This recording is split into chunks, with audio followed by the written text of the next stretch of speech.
أجمل تحية مني لكل متابعيني على قناتي على اليوتيوب، لكل المهتمين بأخبار فريق برشلونة ومباريات فريق برشلونة.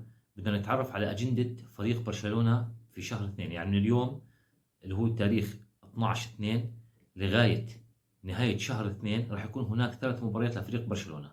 المباراة الأولى راح تكون بتاريخ 17/2 في ملعب برشلونة ضد ريو فاليكانو ضمن منافسات الدوري الإسباني الساعة 11 مساء، يكون يوم الاثنين. المباراة الثانية راح يروح برشلونة على لاس بالماس، يلعب في ملعب لاس بالماس ضمن منافسات الدوري الإسباني يوم السبت 22/2 الساعة 11. المباراة الثالثة والأخيرة في شهر 2 لبرشلونة بتكون يوم الثلاثاء 25/2 الساعة 11:30 ضمن منافسات ذهاب نصف نهائي كأس ملك إسبانيا. بتمنى التوفيق لفريق برشلونة في مبارياته جميعها اللي بيخوضها بشهر 2 والمباريات اللي بعدها. نتمنى انه برشلونة يفوز في مباريات الدوري لاستعادة الصدارة في حال تعثر فريق ريال مدريد او اتلتيكو مدريد.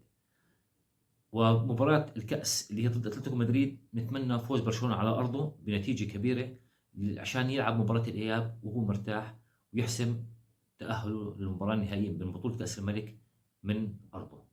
كل التوفيق لفريق برشلونة وتحياتي لكل متابعيني على قناتي على اليوتيوب، وتحية لكل مشجعي برشلونة.